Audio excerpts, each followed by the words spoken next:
Hello বন্ধুরা, আজকে খুবই একটা সোজা ডিম আলুর রেসিপি আনলাম তোমাদের জন্য শেয়ার করতে চলে এলাম। তো তোমরা প্রথমে ডিমটাকে ভালো করে সিদ্ধ করে নিয়ে ওটাকে পরিষ্কার করে ধুয়ে ওটা ছুরি দিয়ে কেটে ভালো করে মধ্যিখান দিয়ে হালকা হালকা করে একটু চেয়া দিয়ে কেটে ওটাকে কড়ার মধ্যে তেল দিয়ে ভালো করে একটু লাল লাল করে ডিমটাকে ভেজে নিও।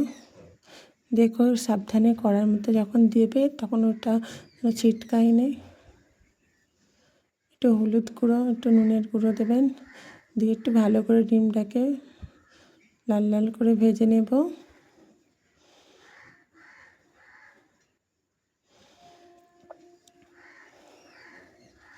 ডিমটা প্রায় আমাদের ভাজা হয়ে গিয়েছে, এবার আমরা তুলে নেব। ওই তেলের মধ্যে আমরা দেব পেঁয়াজ, শুকনো লঙ্কা, তেজপাতা দিয়ে ভালো করে পেঁয়াজটাকে বাদামি করে ভেজে নেব।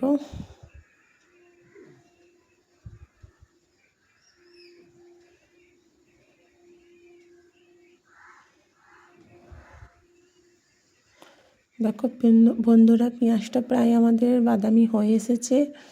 এবারে আমরা একে একে এখানে মশলা দেব। লঙ্কা গুঁড়ো দিয়ে দিলাম 1 টেবিল চামচ, হলুদের গুঁড়ো দিয়ে দিলাম 1 টেবিল চামচ, জিরের গুঁড়ো 1 টেবিল চামচ দিলাম। ভালো করে মশলাটাকে কষিয়ে নেব। এবার আমরা নুন অ্যাড করব, 1 চামচ 2 চামচ নুন দিলাম। তোমরা নুনটা নিজেদের পরিমাণ মতো দিয়ে নিও, কে কেমন খাও। আদা বাটা রসুন বাটা দিলাম 1 টেবিল চামচ। মশলাটাকে তেলের মধ্যে ভালো করে কষিয়ে নিতে হবে। দেখো মশলাটা আমাদের প্রায় কষে গিয়েছে, কষানো হয়ে গিয়েছে। এবার আমরা এর মধ্যে আলু অ্যাড করব।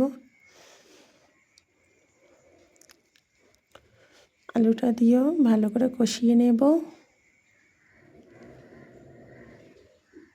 আলুটাকে কষিয়ে হালকা জল দিয়ে আলুটাকে কিছুক্ষণ চাপা দিয়ে সিদ্ধ হতে দেব, কারণ ডিমটা আমাদের সিদ্ধ করা। আলুটাকে না সিদ্ধ হলে খেতে ভালো লাগবে না। এই রেসিপির আলুটাই সবচেয়ে টেস্টি, ডিমের থেকে আলুটা বেশি টেস্ট হয়ে যায়।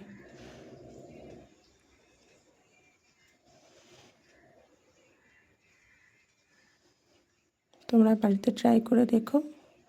তোমরা ডিম না খেয়ে তোমাদের আলুই টেস্ট লাগবে খেতে।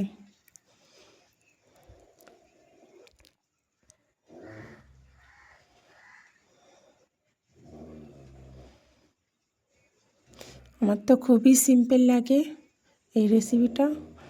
যখন তাড়াহুড়ো থাকে তখন আমি চটজলদি বানানোর জন্য এটাই করে নিই। উপর থেকে একটু গরম মশলা ছড়িয়ে দেব। উপর থেকে একটু গরম মশলা ছড়িয়ে দিলাম। এবার ভালো করে কষিয়ে নিয়ে হালকা জল দেব।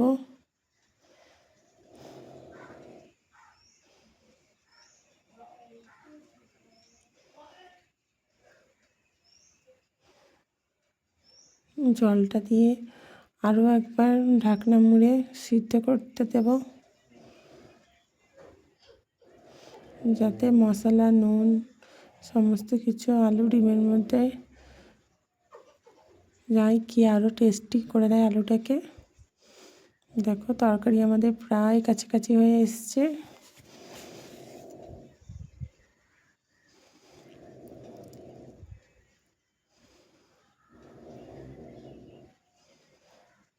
গ্যাসটা এবার বন্ধ করে দিই। দেখো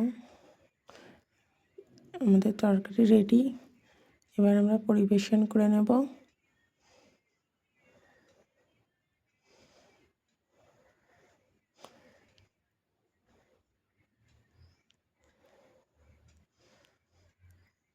আরে বাবা, কেন আমার ফোনটা নড়ে গেল? জানো বন্ধুরা, এটা ভাতের সঙ্গে খেতে